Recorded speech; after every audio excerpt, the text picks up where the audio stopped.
Mabuhay mga kaamats! Welcome sa panibagong Istorya. Sa edisyon na ito ay samahin niyo ako kasama ang mga SSLG ng Talipan National High School para sa isang proyekto na handog namin para sa batang Talipeño. Ito ang Project Handog version 2.0. Bilang tugon sa isa sa mga core values ng DepEd na makatao, hangarin ang proyekto na ito na may pakita ang diwa ng bayanihan, pagtutulungan sa bawat isa. Ang SSLG ay pumili ng 5 mag-aaral sa bawat grade level upang handugan ng isang regalo ang mga mag-aaral na napili. Hindi man ganong karami ang aming ipinakaloob, ito naman ay kaloob mula sa puso. Maraming salamat po sa mga tao na tumulong at nagbigay ng suporta para sa ikalawang taon na aming proyekto. Huwag po sana kayo magsawa at naway dumami pa ang tumugon at magbigay suporta sa aming proyekto. Dahil kung patuloy tayong magsama-sama, tulad ng isang waristing-ting, mas marami tayong magagawa, matutulungan at mas malayo pa ang ating mararating.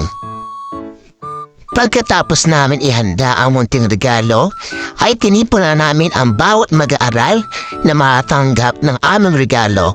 Sinimulan namin ito sa senior high school dahil shifting ang schedule nila ay sila na muna ang aming pinatawag. Ito nga, vice presidente ko ay inutusan ko na kumuha ng mga video at larawan pero napagtantuho na lamang na sarili lang niya ang kanyang inabidyo. Ganito po ba at inyong mga eskela, mga ma'am and sir?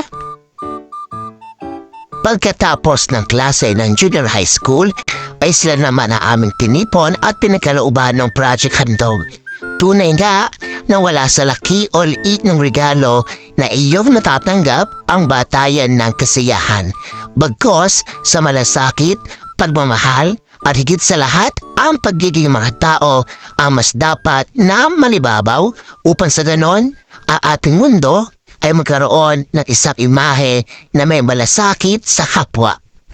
Marami man ang walang pakialam at suporta sa ating paligid, lagi nating iisipin sa huli ang ating mga layunin kung bakit natin ito ginawa at sinimulan.